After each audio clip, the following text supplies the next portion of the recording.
Godly morning po. Salamat po sa Diyos na sa isang mapagpalang umaga na naman po ang ibinigay sa atin.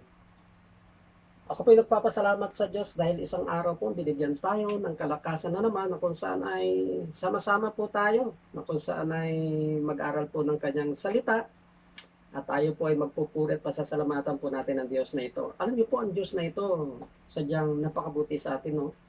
Marami pong problema sa paligid natin. Halos hindi pa po natatapos yung pandemic at yung meron na naman pong bagyo na umabot po sa ating bansa. Alam niyo po, patong-patong at sunod-sunod ang ating mga suliranin. Pero alam niyo po ba, sunod-sunod din ang biyaya na ibinibigay sa atin ng Diyos. Ang ating kalakasan, maging ang oras na ito na ibinigay muli po sa atin ng Diyos na kung saan ay ah, pag-aaralan po natin ang kanyang salita. Alam niyo po, ang dalangin ko nga po sana sa ating pag-aaral sa oras na ito, makita natin kung sino itong Diyos na ito na ating bibigyan ng papuri, ng ating pasasalamat. Alam niyo po, hindi po natin pwedeng lagpasan, hindi po papurihan ng Diyos na ito eh. Itong lakas lang po natin ito, ang buhay na patuloy po natin taglay. Imagine niyo po, no? Isang linggo po tayong kung saan ay biniyayaan ng Diyos ng masaganang buhay. Alam niyo po, tinutugon ng ating mga dalangin, ang ating pangangailangan, ang ating mga kapatiran na may karamdaman ay nagkaroon po ng kagalingan. Alam, napakalaking bagay po niyan para sa atin, di po ba?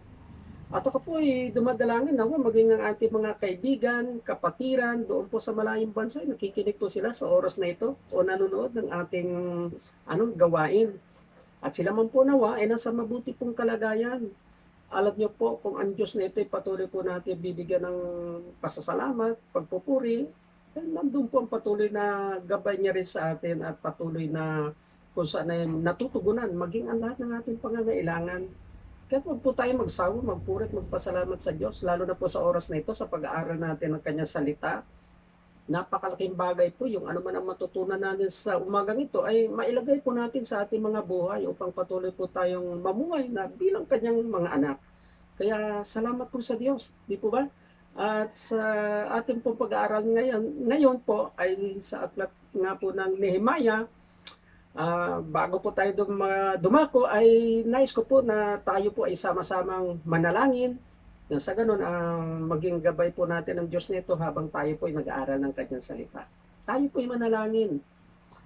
Amang banal, kami po ay nagpupuri at nagpapasalamat sa umagang ito dahil binigyan nyo naman po kami ng isang napakagandang umaga. Meron kaming buhay na taglay, kalakasan, na kung saan ay damang-dama namin ang Diyos, na kung saan ay iningatan nyo po kami sa magdamag ng aming pagtulog at ginising nyo po kami na may maayos na kalusugan. Salamat po, Diyos. At maging sa araw na ito na ibinigay nyo po sa amin na kung saan ay mag-aaral po kami ng iyong salita. Dalangin nga po namin, Panginoon, samahan niyo po kami, tulungan niyo po kami maunawaan ang iyong mensahe, nang sa ganun ay mailagay po namin ito sa aming mga buhay upang patuloy po kaming mamuhay na nakalulugod sa iyo. Kaya o Diyos, ititiwala po namin ang lahat na ito sa iyo lamang.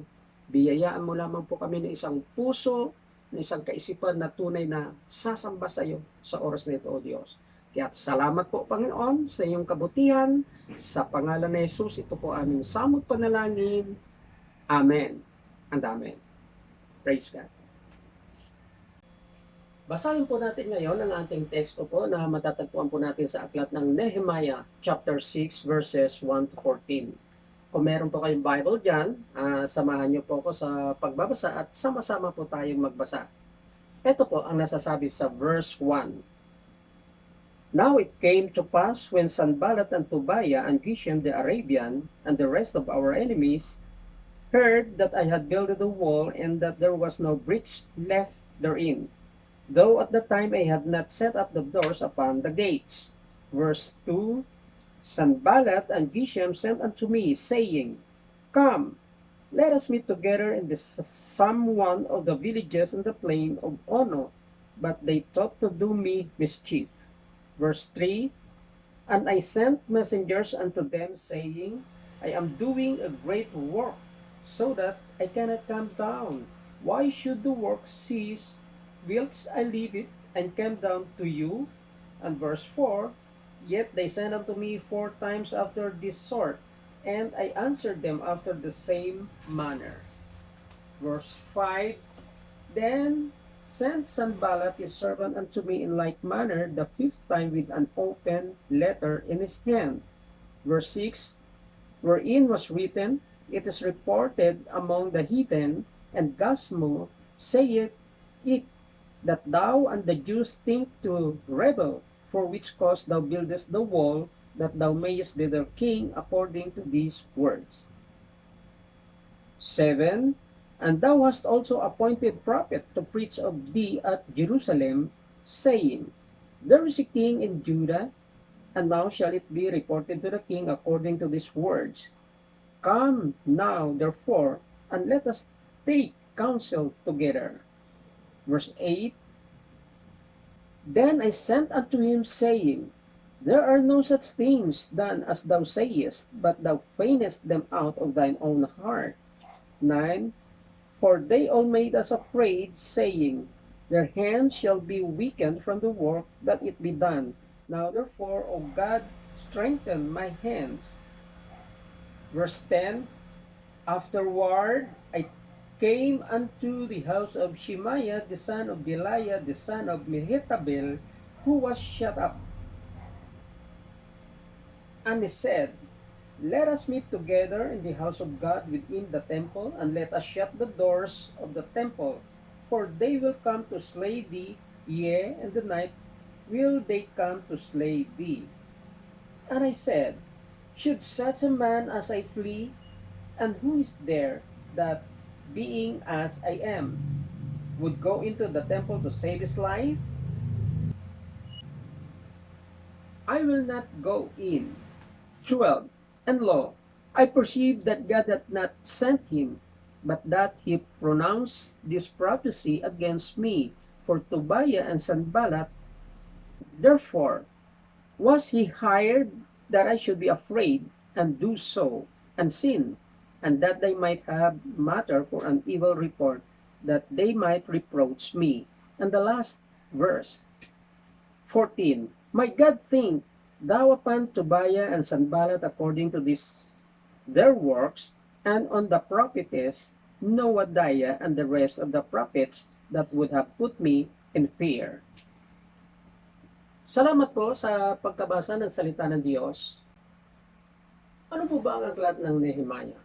Ano niyo po ba ang aklat na ito ay ang nilalaman po nito dito, na lalo na po particular sa chapter 6, ay kung paano po ang pagnanais na maitayo po ni Nehemiah yung wall ng Jerusalem. Ngunit dito po mababasa natin na marami po ritong opposition, pumipigil sa kanilang pagtatayo. Pero rito ay makikita rin natin po kung paano po nanindigan at nagpatuloy po si Nehemiah sa kanyang gawain upang maisayos po ang kanilang pader, dahil ang pader nito ay mahalaga po sa kanila. Sapagkat ang pader nito ay nagsisignify na kung saan ay kapag meron po kasi ang bansang tulad nito ay medyo makikita nila na ito po ay isang bansang matatag o maunlad. Kaya nga po ito si Nehemiah ay gusto niyang maitayo, dahil habang ito po ay giba, marami po ang sa kanilang nanunuya kung bakit hindi po nila maisagawa ang lahat ng ito. Kaya nga sabi dito, sa aklat ng Nehemiah, dito makikita natin dito kung paano yung kamay ng Diyos ay kumilos sa kanyang bayan. Sabi niya, the book of Nehemiah was written to show the obvious hand of God in the establishment of His people in their homeland in the years after their exile under the leadership of Nehemiah. Alam niyo po, sabi nga rito ay, they accomplished in 52 days what had not been done in 94 years since the first return under Zerubbabel. Alam niyo po, ito ay matagal na natiwangwang. Kasi po, itong si Nehemiah ay ito na po yung parang pinaka-tatlong grupo na nanumbalik po sa Judah, na nanggaling po sila sa exile. Ang una po kasi rito ay si Zerubbabel, si Esdras, and then si Nehemiah. At ito nga po si Nehemiah ay gusto niya po talagang maitayo yung pader ng Jerusalem upang ang kanyang kababayan ay maging maayos na po ang kanilang kalalagayan. Yan ang sabi niya rito, dito po sa aklat ng Nehemiah, ay makikita po natin dito na kung paano demonstrate ni Nehemiah yung kanyang courage, yung compassion for the oppressed, yung kanyang integrity, godliness, alam niyo po, at yung selflessness niya, yung kumbaga hindi siya self-centered. Kasi alam niyo po, maganda na yung kalalagayan talaga ni Nehemiah. Katunayan si Nehemiah po ay nasa palasyo na ng hari.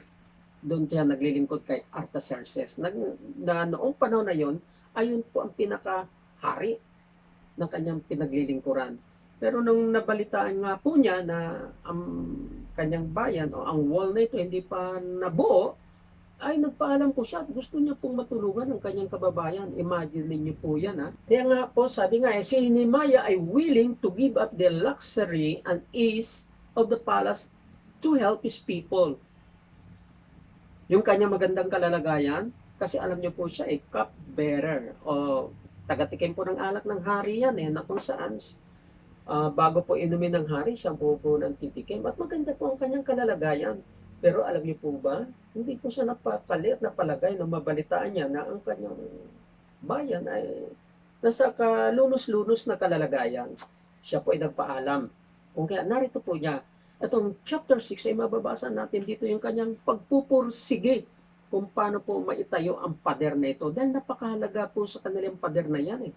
Kasi alam niyo po, noong unang panahon, kapag may matibay po ang pader ng isang bansa, na ganyan, matibay po yung wall, ito po ay nagsisignify na ito ay isang matatag na bansa, maunlad na bansa, at hindi po sila napagtatawanan. Kung kaya ito si Nehemiah, ay gusto niya po itong talagang matapos. Katunayan, marami pa po siyang dapat ilagay lang, ang mga kumbaga finishing touch na lang po ito. Kung kaya nga po siya ay talagang nagpursige na makabalik at matulungan po yung kanyang kababayan. Kaya sabi rito, he is a dedicated layman who has the right priorities and is concerned for God's work, who is able to encourage and rebuke at the right time, who is strong in prayer, and who gives all glory and credit to God. Yan po si Nehemiah. Talagang isang lalaking mapagkakatiwalaan at yung kanyang dedikasyon doon sa proyekto na kanyang ibig na matapos. Ngayon, dito, pag-uusapan po natin yung mga opposition doon sa kanyang nais na matapos, pero marami pong balakid sa gabal. Ang pag-uusapan po natin ngayon ay kung paano niya po ito nalagpasan yung mga opposition. Ano po yung kanyang pinakita at anong klase pong paninindigan ang meron siya. Yun po ang ating pag-uusapan. Ang ating pong teksto sa umagang ito ay binigyan ko po ng pamagat na determination. Ano po ba yung determination? Sabi nga sa isang dictionary, determination, the ability to continue trying to do something although it is difficult. Yun po sinasabi ng dictionary. Ito po yung ability na kung saan ay kaya natin ipagpatuloy ang isang bagay na gawin kahit na ito ay mahirap. Desidido tayong matapos. Desidido tayong gawin. Ang sabi nga, ito yung isang matibay na paghahangad natin na matapos ang nais nating gawin. Ito po yung si Nehemiah. Sa kabila ng marami pong opposition, ay nagkaroon po siya ng ganitong kaisipan. Parang sinasabi natin na kahit anong mangyari, tatapusin ko itong wall na ito. At walang sino man makakaphadlang. Dito po sa ating pinag-aaralan ay meron po tayo rito tanong. Ito po yung tanong. How did Nehemiah show his determination toward his opposition? How did Nehemiah show his determination toward his opposition? Ang sagot po natin rito ay, he did not compromise his time and attention. Sinasabi kasi rito sa verse 2, ay ganito, sabi ni Nehemiah, that Sanballat and Geshem sent unto me, saying, come, let us meet together in some one of the villages in the plain of Ono. Siya ay inibitahan ng Sanballat at Geshem na katagpuin siya doon sa plain o sa isang lugar na kung saan ay pwedeng magkaroon sila ng posible na magkaroon sila ng friendly meeting o di kaya ay reconciliation, relaxation. Alam niyo naman po ay mga meeting na ganito. Marahil gusto po nilang antalahin o maging ang atensyon ni Nehemiah ay mapaling sa iba o upang matigil po pansamantala marahil ang ginagawa ni Nehemiah para may tayo po yung wall nito. Siyempre, pag friendly meeting, ay marami pong usapan dyan. Ang mga magkakaibigan, if ever. Lalo na po kung ang kanilang mga magkaroon sila ng conciliation, iayos nila ang hindi nila na pagkakasunduan. O di kayo, medyo relax-relax muna sila.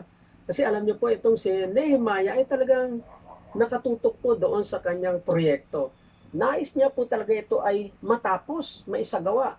Kasi alam niyo po, habang tumatagal, eh, alam niyo po, itong wall ay nabibilad po sila sa kahiyan. Patuloy po silang nililibak. Alalahanin po muli natin, ang sabi ko nga, yung wall na ito ay nagbibigay sa kanila ng nagiging pagtinignan po sila, ay yung kanilang stability ay nandoon. Nagiging matatag po sila. At ito po ay sisignify din na sila ay maunlad. Kung ito po ay magtatagal, na hindi niya maitayo, dahil sa mga taktika ng mga opposition, ay mabibilad po sila sa kahiyan.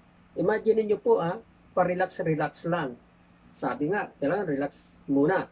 Kaya sabi niya rito, that Sanballat and Geshem sent unto me, saying, come, let us meet together in some of one of the villages in the plain of Ono. Pero sabi niya, but they thought to do me mischief. Pero alam niyo po, itong si Nehemiah, medyo may discernment siya.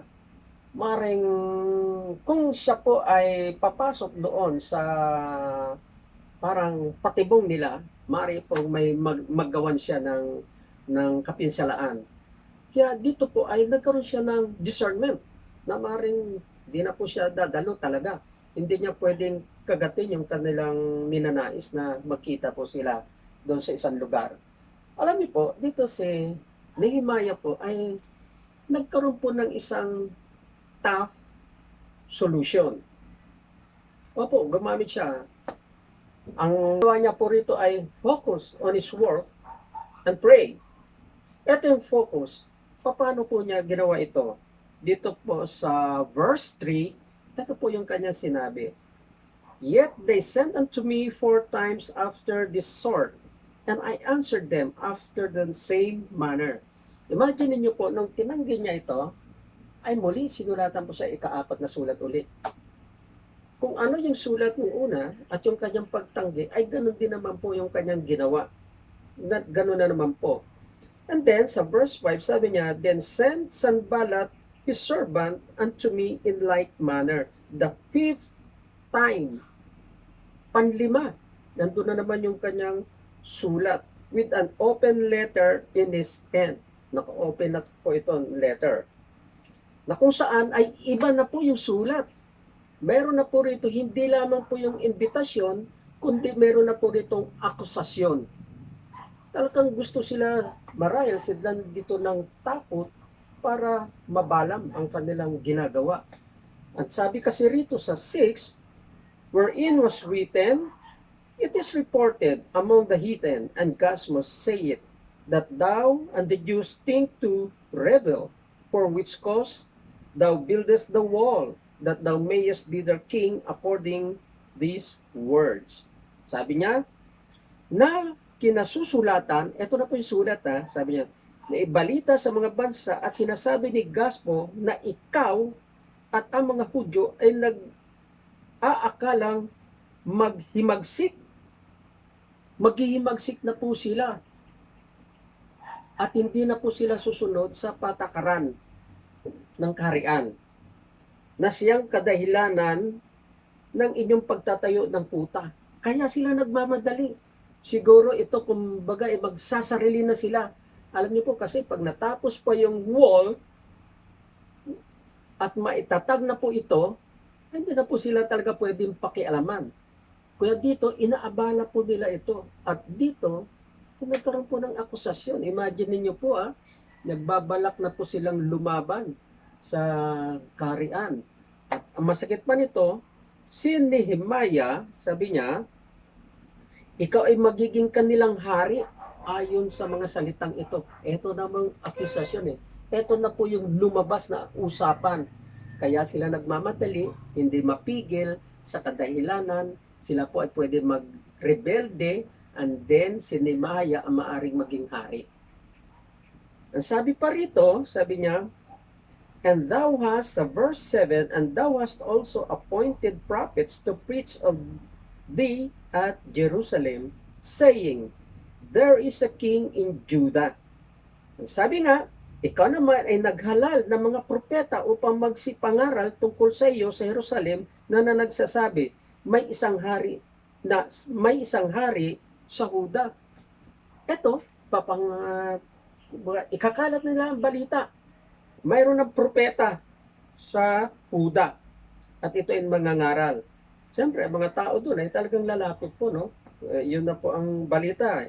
Kaya sabi niya, there is a king in Judah, hindi lamang po propeta, meron pang king na ang Judah.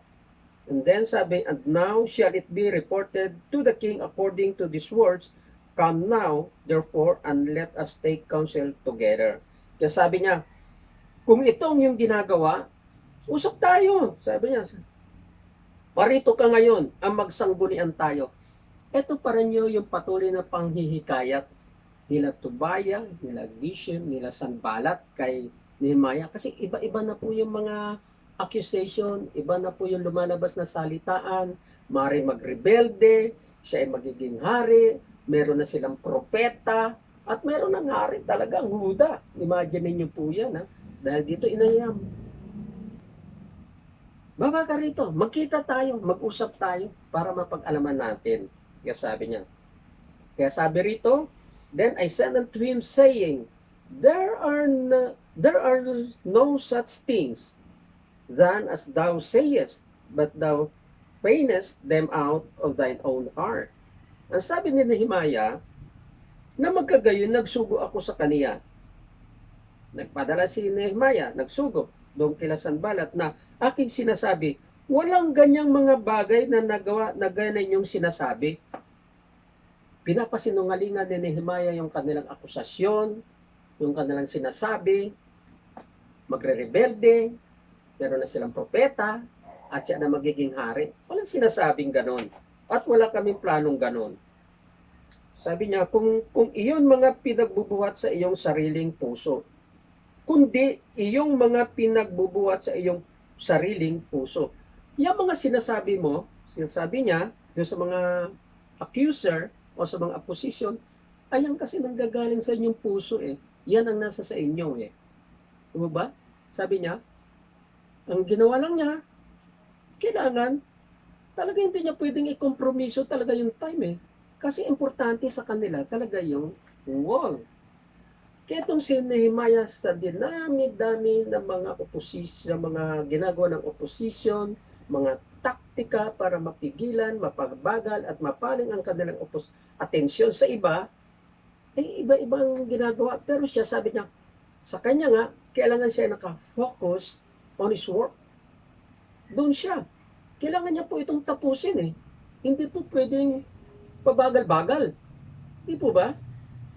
Para sa iglesia, may mga gawain tayo na kailangan natin gawin talaga para mapalakas, mapalago, matatag ang ating iglesia. Marami po tayong gawain na kailangan natin ito mapatatag. Ang ating panlinggo pang araw-araw na gawain lamang, kailangan dapat doon lang kasi patuloy po nagbibigay ng mensahe. Ang ating mga prayer meetings natin, ang ating mga gawain sa kalalakihan, sa kababaihan, kailangan ito focus tayo doon para mapatatag natin ang iglesia. Ito kasi, ang gusto ni Nehemiah, kaya ang bakod na ito, o ang wall na ito ay para mailagay, para mapatatag po ang kalalagayan ng kanyang bayan. At sa panahon natin ngayon, pinapatatag din po ng ating mga leader, ang ating church sa pamamagitan ng mga gawain. Dapat hindi po ito nababalam. Maraming akusasyon, maraming mga bintang, para bumagal ang ating gawain, pero kailangan po natin magpatulong. Di po ba?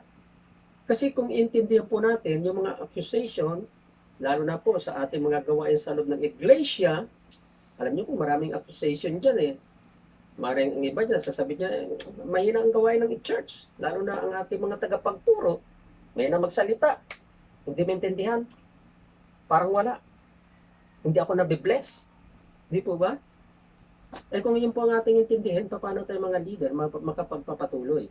Kailangan natin magpatuloy, turuan, patatagin ang iglesia upang lumakas ito at lumago. At manatili. At magpatuloy tayo sa paglilingkod sa Diyos na ito. Yan po gusto ng Diyos eh. Di po ba? Para sa kanyang mga anak. Katulad nitong itong Huda, kailangan nilang yung maitatag. Alam niyo po ba, kaya si Nehemiah Narian, ginagamit po siya ng Panginoon eh. Hindi po siya aksidente na siya po ang maging tagapanguna dyan. Di po ba? Parang tsamba po ba na si Nehemiah ang ginawang tagapanguna ng Panginoon? Hindi po yan. Pero tingnan po, nang napili si Nehemiah, ang kanyang puso ay talagang naroon po sa gawain na yan. Tapusin ang gawain. Mga leaders sa iglesia, alam niyo po ba, tsamba po ba yung mga pastor at mga Bible teacher at iba-iba na sa ministry na tsambahan po ba yan? Para gamitin, para mapalakas ang iglesia, hindi po yung tsamba. Talagang pinili po sila ng Diyos. Ang kailangan lang natin, kung ano man po ang mga opposition sa ating harapan, nagpapatigil, nagpapabagal sa ating gawain, huwag po tayo magpapigil. At dito nga po si Nehemiah, sabi niya rito, for they all made us afraid. Tinatakot po sila. Siyempre, pag takot ka, ay paano pa? Ano mangyayari? Sabi niya, saying, their hands shall be weakened from the work that it be not done. Now therefore, O God, strengthen my hands. Sabi ni Nehemiah, sapagkat ibig nilang lahat na sidlang ng takot kami na sinasabi, ang kanilang mga kamay ay mangaghihina sa gawain na ano pat hindi mangyayari. Isipin mo yan, yan ang kanyang iniisip. Pero si Nehemiah, ngunit ngayon, O Diyos, palakasin mo ang aking mga kamay. Kamay ba ang tinutukoy lang na ni Nehemiah dito na para palakasin ng Diyos? Di lamang po. Marahil ang kanyang loob, ang kanyang kalakasan, ang kanyang paninindigan, ang kanyang pananampalataya, higit sa lahat, no? Panghinain, palakasin ito ng Diyos. Napakagandang prinsipyo, di po ba? Pag dumating po yung maraming opposition sa ating mga gawain, hindi po tayo pinanghina ng loob. Bagkus nagpapatuloy po tayo at lumalapit po tayo sa Diyos at humihingi po tayo ng kalakasan. So paano natin? Ganun din po, di ba? Marami pong suliranin at problema mismo sa iglesia upang magpatuloy at magpalakas. Pero ang ginagawa po natin, magpatuloy po tayo. Patatagin po natin ang ating iglesia. Kaya sabi ko nga, how did Nehemiah show his determination toward opposition? Sabi niya, he did not compromise his time and attention. Tayo po, paano po natin mapapalakas ang ating iglesia? Huwag natin i-kompromiso yung ating time, yung ating attention kung saan-saan po tayo nakatingin, kung ano-ano po ang ating pinagagawa. Pagtuunan po natin ang ating gawain sa church. Kung paano mapalakas ang ating church, kung paano po natin mabigyan ng kasiglahan ang ating mga gawain sa church para ang iglesia ay lumago, lumakas. Ang church lumago, lumakas, tumibay. Di po ba? Ang problema natin kasi na papaling-paling pa po tayo. Ito kay Nehemiah, marami pong sistema di po ba? Mga imbitasyon, maring sabi ko nga, friendly meeting, reconciliation natin, kung ano man ang hindi mapagkasundi, reconcile natin. Medyo relax tayo. Masyado tayong busy sa ating kawain kumbaga. Pero kay Nehemiah, hindi niya pwedeng kompromiso yung time Parang sinasabi natin na time is gold. Amen? Kaya palakasin natin. Huwag tayong panghinaan. Ang maganda lang rito, kung marami pong opposition, si Nehemiah, nakikita po natin yung kanyang prinsipyo, nagkaroon po siya ng top solution. Focus sa kanyang work and pray. Ngayon sa ating church, sa ating iglesia, dapat tayo rin po ay kailangan focus. Huwag po tayong papaling-paling at kung saan-saan ang ating tingin. Doon po tayo focus sa ating gawain, pahalagaan po natin ang oras ng ating panahon. At kung malakas po ang oposisyon, Manalangin po tayo. Kaya nga sabi niya rito, "Now therefore, O God, strengthen my hands." Patibayin, hindi lang kamay, yung ibig niya sabihin, ang kanyang loob, yung pagiging determinado niya na para lumakas. Walang pagkakaiba po yan sa ating iglesia sa ngayon. Maraming oposisyon, pero wag po tayong pasisindak. Ang pangalawa po natin na ito, how did Nehemiah show his determination toward this opposition? Pangalawa, sabi nga natin, he did not compromise his relation to God. Ang sabi kasi sa verse 10 ay ito, sabi niya, "Afterward, I came unto the house of Shemaiah, the son of Delaiah, the son of Mehetabel, who was shut up. And he said, Let us meet together in the house of God within the temple, and let us shut the door of the temple, for they will come to slay thee. Yeah, and the night will they come to slay thee." Alam niyo po dito, etong si Shemaiah ay pinasidlan po ng takot yung puso ni Nehemiah, na kung saan ay sa gabi darating ang kaaway upang siya ay patayin. Kaya sinasabi niya ay papasok sila sa templo. Sabi niya, pasok sila. "Ako'y naparoon sa bahay ni Shemaiah na anak ni Delaiah na anak ni Mehetabel na kulong, at kaniyang sinabi, tayo magpulong na magkakasama sa bahay ng Diyos sa loob ng templo at ating isara ang mga pinto ng templo sapagkat sila'y magsisiparito upang patayin ka, o sa kinagabi ay magsiparito sila upang patayin ka." Yun po ang kanilang panakot kay Nehemiah. Binigyan sila ng takot, fear and hide, sabi niya. Pero and then, parang sinasabi na kailangan ay pangalagaan mo ang iyong sarili. Imagine niyo po ito, sabi sa kanila, ha? Pero alam niyo po, si Nehemiah, sabi nga doon sa isang komentary, ay ganito. Nehemiah, knowing that the heart of God, as it is revealed in the whole counsel of God's word, had discernment. Shemaiah tried to create fear in Nehemiah and tried to get him to disobey God based on his fear. Yan ang nangyari. Nag-create si Shemaiah ng takot kay Nehemiah sa kanyang puso para i-disobey ang God. Alam niyo po ba, kasi ganito ang sinasabi dito sa Bible.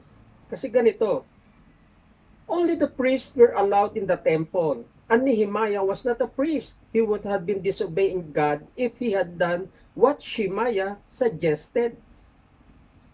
Kung ang sinasabi ni Nehemiah ay, tago tayo, dahil darating ang kaaway, papatayin ka. Ngayon, ang sabi ko nga, si Nehemiah hindi niya pwedeng i-compromise ang kanyang relasyon sa Diyos dahil ito ay hindi kalugod-lugod sa Diyos.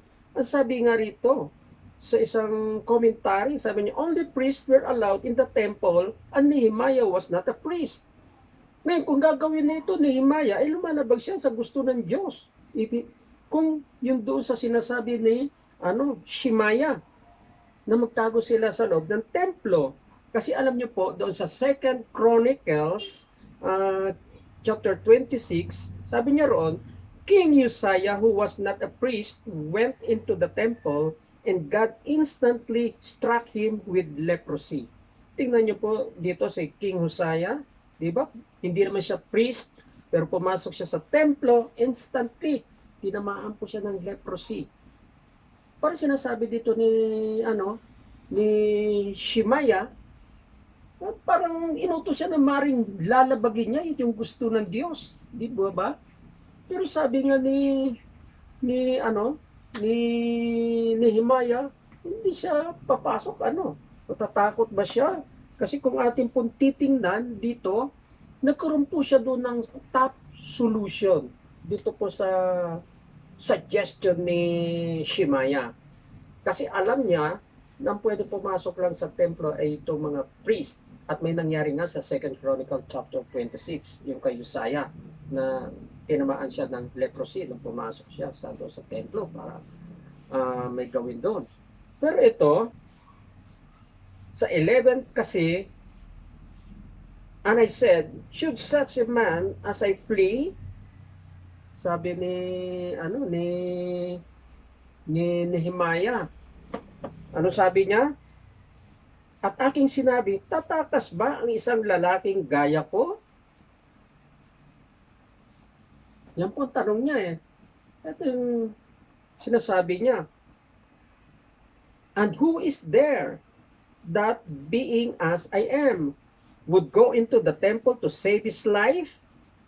And I will not go in. Sabi niya, hindi ako papayag. Alam niyo po, kasi itong si Nehemiah, kung susundin niya po si Shemaiah na nagsabi na magtago sila doon sa loob ng templo, ay parang sinasabi niya, labagin mo yung gusto ng Diyos. Kaya lang si Nehemiah, hindi niya pwedeng ikompromiso yung kanyang relasyon sa Diyos. Di po ba? Kasi yung self-centeredness, kumbaga sinasabi ni Nehemiah, ililigtas ko ng aking sarili, eh ako nga ang tagapanguna para i-build itong wall. Tapos, sa ganitong pananakot sa akin, ay hindi mo alam. Alam niyo po ba, meron pong discernment kasi dyan si Nehemiah na if ever nakapasok siya, pwede po siyang ilak doon sa loob. O baka mapatay po siya sa loob, di po ba? May pangyayari pong ganun, di ba? Na kahit nasa loob ng templo ay napapatay. Pero ito si Nehemiah, hindi niya pwedeng ikompromiso yung kanyang relasyon sa Diyos eh. Kasi alam niya labag eh. Ngayon, kung ang gusto lang niya sarili niya, malaking kamalian. Kasi siya nga po nagnanais, tagapanguna sa pagtatayo ng wall, tapos siya po unang matatakot, siya pa ang unang aatras sa labanan. Kaya dito, yung top solution niya, value his integrity, reputation. Pinalagan niya ito, yung kanyang integridad, ang kanyang kalalagayan, at ang kanyang reputasyon. Imagine niyo po isang leader, pag natakot, ay isi-safety po yung kanyang sarili. Kaya ang sabi niya rito, and I said, should such a man as I flee, and who is there that being as I am, would go into the temple to save his life? I will not go in, sabi niya. Hindi ako papasok, sabi niya. And lo, I perceive that God had not sent him, but he pronounced this prophecy against me, for Tobiah and Sanballat had hired him. Pero alam niyo po, itong si Nehemiah, ay talagang meron pong discernment na hindi totoo yung sinasabi nilang ito. Ang malaga rito, ang una, yung talagang kanyang solution na hindi siya kailangan ikompromiso yung kanyang relasyon sa Diyos. Dahil hindi ito yung tama, yung magtago sa loob ng templo, doon sa pananakot lamang. Dahil alam niya, hindi naman po siya alam niya na ang Diyos mismo ang nag-utos sa kanya o nagnanais sa kanya na siya po magtayo ng wall. Kaya yung top solution niya, ingatan yung kanyang integridad. Bilang akong tagapanguna, ako nagkakagusto, ako at determinadong maitayo ang wall na ito, dapat ako hindi takot. Di po ba? Ba't ako matatakot? Ililigtas ko ba ang aking sarili? Hindi na.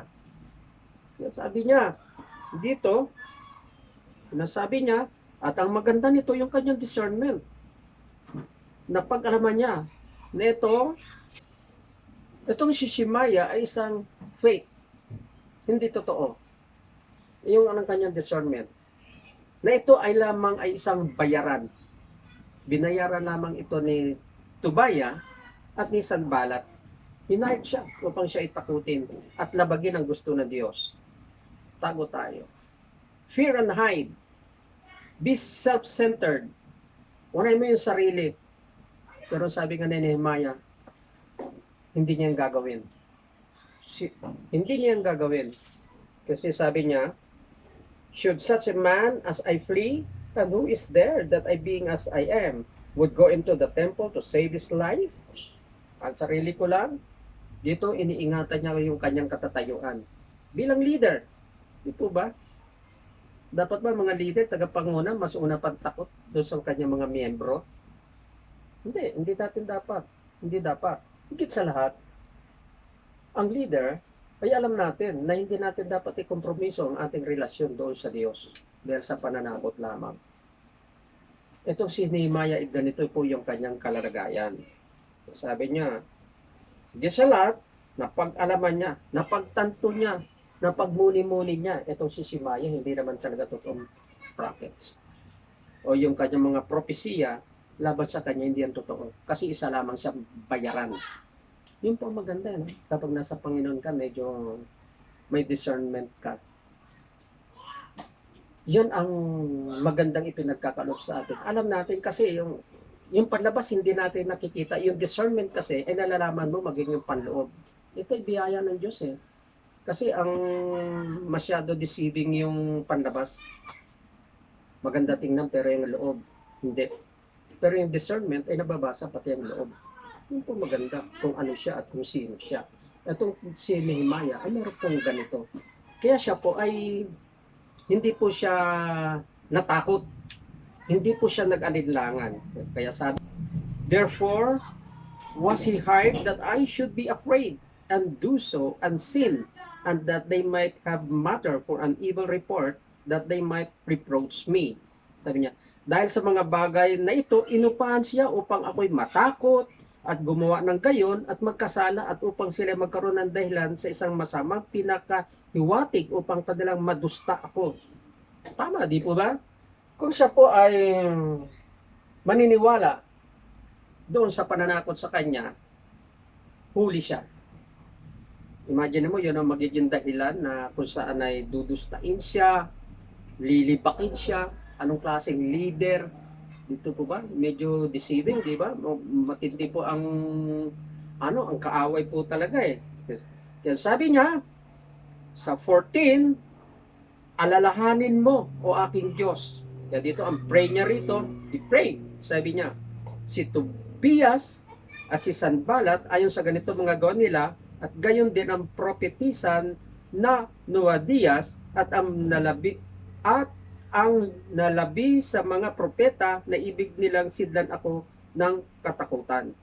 Talagang ipinanalangin niya ito sa Panginoon. Pero nakikita natin dito, hindi po siya natakot. Hindi po siya bumigay. Hindi niya pwedeng ikompromiso yung kanyang relasyon sa Diyos. Na alam niya, kapag pumasok siya sa templo, sa ganung sitwasyon, ay nilalabag niya po yung utos ng Diyos. Hindi po yan ang gusto ng Diyos. At higit sa lahat, kapag pumasok po siya, posible po siya mapatay siya ron o ilak po siya doon sa loob at wala na po siyang kaligtas-ligtas. Pero tingnan po natin yung discernment niya na ibinigay ng Diyos ay nasa kanya. Iningatan niya yung kanyang integridad, yung kanyang reputasyon bilang leader. Hindi po siya nagpasindak. Kaya alam niyo po, itong wall na ito, ang sabi rito, kung ating pong babasahin sa 15, so the wall was finished in the 25th day of the month of Elul in 52 days. Natapos po itong wall na ito, sabi niya sa gayon, natapos ang kuta sa ika-25 araw ng buwan ng Elul sa 52 araw. 52 days. Alam niyo po, natapos yung wall, yung pagbabakod. Talagang pinagpala po sila ng Panginoon. Tingnan po ninyo kung ang mga leader na ganito ay tulad ni Nehemiah, napakatatag po marahil kung ating ilalagay sa kapanaw natin ng iglesia. May paninindigan, determinado, kung ano man ang kanyang gustong gawin para sa ikalalakas, ikasusulong ng kanyang bayan. Sa ngayon, sa ikasusulong, ikalalago ng iglesia, kung ganito ang mga leader, napakaganda, di po ba? Hindi kinokompromiso yung time, yung attention, yung relasyon sa Diyos. Hindi pwedeng kompromiso yan. Kailangan ay manindigan. Determinado talaga tayo sa lahat ng ating gawain. Hindi po tayo pa petik-petik. Hindi po tayo pabagal-bagal. Alam po, yan po maganda eh. Tingnan nyo po itong wall. Imagine niyo po ilang halos mga 100 years o less than 100 years na ito ay sira at ngayon nagawa lamang ito ng 52 days. Imagine niyo po yan, kulang-kulang na 2 buwan. Napakabilis po ng gawain. Alam niyo dito po nga sinasabi ko nga, ano po yung aklat ng Nehemiah? Ang aklat po ng Nehemiah dito ay makikita natin yung pagkilos at paggalaw ng kamay ng Panginoon. doon sa ginagawa ng kanyang mga anak o ng kanyang bayang Israel. Imagine mo yung napakabilis ng pagkayari ng wall na ito. At makikita rin po natin dito yung subaybay ng Panginoon kay Nehemiah. Yung katatagan, yung determinasyon niya ay talagang naroon. Kaya praise God. Dapat ang mga leaders sa iglesia ganito di po ba? Walang kompromiso. Pag ang usapan ay gawain sa Panginoon, hindi po natin kompromiso ito. Kaya sino man po sila o ano pa man, importante gawin natin yung para sa iglesia, higit sa lahat, sa Diyos.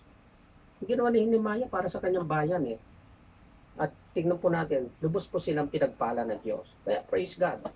Di po ba? Okay mga kapatid, dapo na po tayo sa ating conclusion. Sabi, when we are tired and we encounter opposition, we have choices. Di po ba? Continue, pause, or stop. Pagod na tayo. May choices. Patuloy ba tayo? Tumigil pansamantala o talagang tigil na?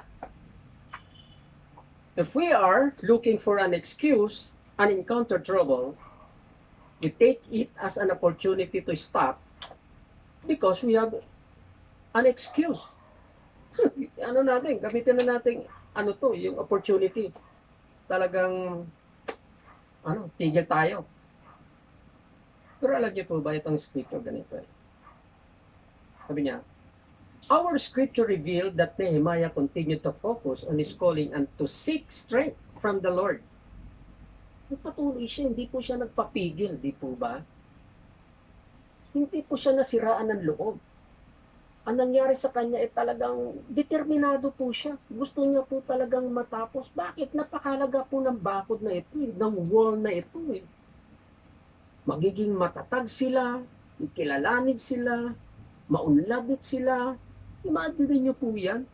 Ang ganda di po ba ng kanyang layunin? Sabi niya, si Nehemiah, in scripture ay nag-reveal that Nehemiah continued to focus on his calling and to seek strength from the Lord. Iglesia dapat ganun, di po ba? Kung mga leader na ito. Maraming opposition, totoo naman yun Laging nangyayari. Pero hindi naman yun ang dahilan para tumigil dahil doon sa mga opposition. Yun ang excuse natin. Tigil na tayo. Pero siya ay focus.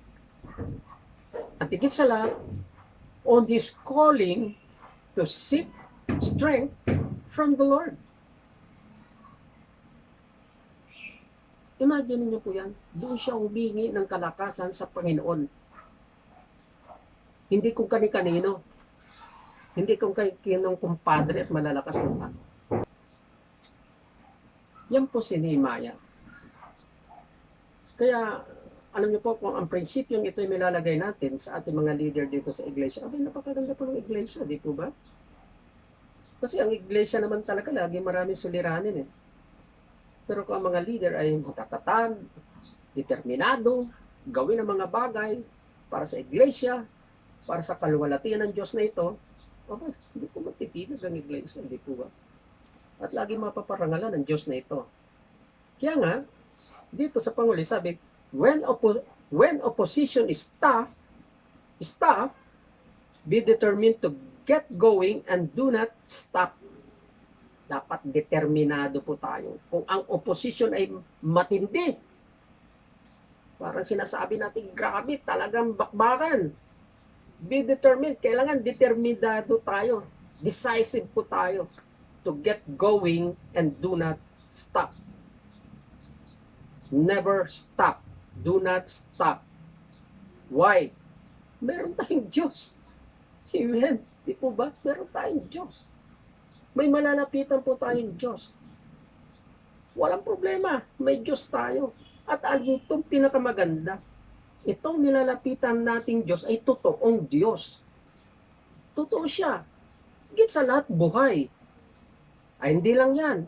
Buhay na siyang Diyos, laan pa siya at may kakayanang tumugon ng ating dalangin.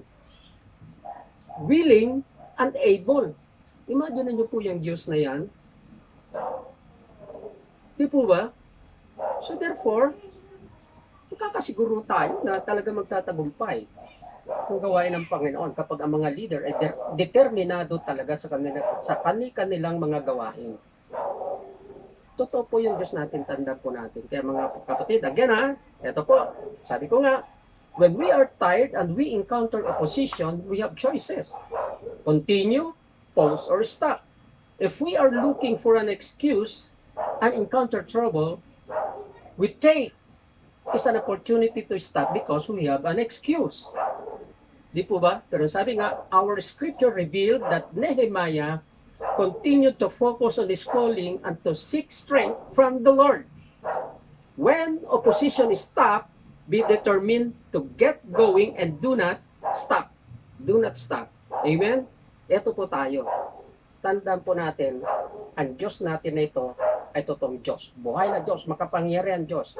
Hindi po siya naapektuhan ng anumang circumstances na nangyayari. Humingi tayo ng tulong, humingi tayo ng lakas, at hindi niya po tayo pababayaan. Praise God. Di po ba? Kaya mga kapatid, patuloy po tayo. Sa panahon natin yan, ang dami nangyayari. Di po ba? Sa ating paligid. Tulad ng ating gawain sa ngayon, maraming magkapagpigil. Maring mapigil tayo. Katulad nga po natin, kaya nga online po ang ating gawain. Pero hindi po napipigil, di po ba? Maraming paraan ng Diyos. Mga social distancing, okay lang. Mga face mask, okay lang. Nandito naman tayo sa bahay. May paraan. Etong internet natin, etong online service, di po ba? Ang daming paraan eh. Kaya ang Lord, hindi nawawalan po ng paraan eh. Maring mapigilan sa ibang parte, pero ang Diyos may paraan. Itong service natin ito, meron tayong problema, di po ba? Napakatagal. Ilang buwan na po tayo na ganito po ang sistema ng ating pananambahan. Nakakatakot pumunta ng church, magbiyahe, baka kung ano mangyari sa atin sa virus na ito. Pero tingnan po natin, yung mga determinado, mga mananampalataya, na-stop ba? Hindi naman na-stop eh, di po ba? Katunayan, nagpapatuloy nga po tayo sa lahat ng ating gawain. Ano pong ginagawa ng nung ngayon na mga makabagong pamaraan natin. Ginagamit po natin itong internet na ito, lalo na po pag gawin natin, mga online lang tayo. Kaya nga po sa mga ating study, naroon po yung Zoom, ng ganyan yung mga Google Meet natin, nagagamit natin. Kaya alam niyo po, ang Diyos, ang hirap po hindi pasalamatan eh. Sa lahat ng panahon, pwede natin po siyang pasalamatan. Ang importante, tayo kanyang mga anak, kung tayo mga leader, huwag po tayo matakot o magpasindak sa mga opposition. Marami pong paraan ng Diyos. Amen? Marami po siyang paraan para ang kanyang gawain ay magpatuloy. Ang importante lang ay huwag natin po itong ikompromiso. Amen? Huwag natin ikompromiso. Magpatuloy po tayo at hindi po tayo pababayaan ng Diyos. Praise God! Dalangin ko po, pagpalain po tayo ng Panginoon. Praise God. Tayo po ay panalangin. Amang banal, kami po ay patuloy na nagpapasalamat sa iyo. Salamat po sa inyong mensahe. Salamat po, Panginoon, sa inyong pagtuturo. Nawaan lahat ng ito ay magamit namin. Lord, tulungan niyo po kami na huwag po namin ikompromiso ang aming oras, ang aming panahon, ang aming kalalagayan, ano man ang sa amin, O God, lalo na po patungkol sa inyong gawain. Tulungan niyo lamang po kami, O Diyos, at kami po ay naniniwala na wala pong imposible sa iyo, O Lord, sa lahat ng panahon. Kami po ay nagpapasalamat sa patuloy na kalakasan na ibinibigay niyo po sa bawat isa sa amin. Salamat po, Panginoon, sa mensahe na kung saan ay nawa, maging inspirasyon namin ito na upang patuloy pong manindigan sa anumang gawain na nais mong ipagawa sa amin ay gawin namin ito, O Diyos, dahil nariyan ka. Lord, pagpalain niyo po ang iyong iglesia, Panginoon, ang iyong mga anak na patuloy pong umaasa at nagtitiwala sa inyo, O God, maging sa malayong lugar man po sila, sa ibang bansa, O God, abutin niyo po sila ng iyong mapagpalang kamay. Patatagin ang kanilang pananampalataya at patuloy na maglingkod sa iyo, O God. Lord, ano man po ang kanilang pangangailangan, kayo po ang tumugon, proteksyonan niyo po sila, lalo po sa pandemyang ito na nagpapatuloy. Lord, huwag niyo pong pabayaan na may mapinsala sa inyong mga anak, O God. I-bless niyo po sila, Panginoon, sa anumang kaparaanan at patuloy po nilang maranasan na sadyang merong Diyos na dakila. Sa oras na ito, Lord, dalangin ko rin po, maging ang aming bansa, kawaan niyo rin po, Panginoon. Huwag niyo pong hayaan na ito po ay patuloy na mailugmok ng iba't ibang sakuna o anumang kalabidar, O God. Itayo niyo po muli ito at nang sa ganon mamuhay po ang aming bayan ng maayos at may katiwasayan o God. Bigyan niyo po ng pagkatakot at pagkakilala sa iyong aming mga leader, lalo na po ang aming Pangulo, upang itaguyod po nila ang bansang ito ng tama at maayos. Lord, ikaw naman po magkakagawa nito, kung kaya't patuloy po kami dumadalangin sa iyo, kaawaan niyo po ang aming bansa, maging ang inyong mga anak, higit sa lahat, O God. Nawa, ang buhay namin ito ay patuloy rin pong mag-aayag ng iyong kadakilaan. Kaya sa umagang ito muli, O Diyos, purihin ka sa iyong kapangyarihan at kadakilaan sa aming buhay. Sa pangalan ni Jesus, ito po aming samot panalangin. Amen. Amen. Praise God.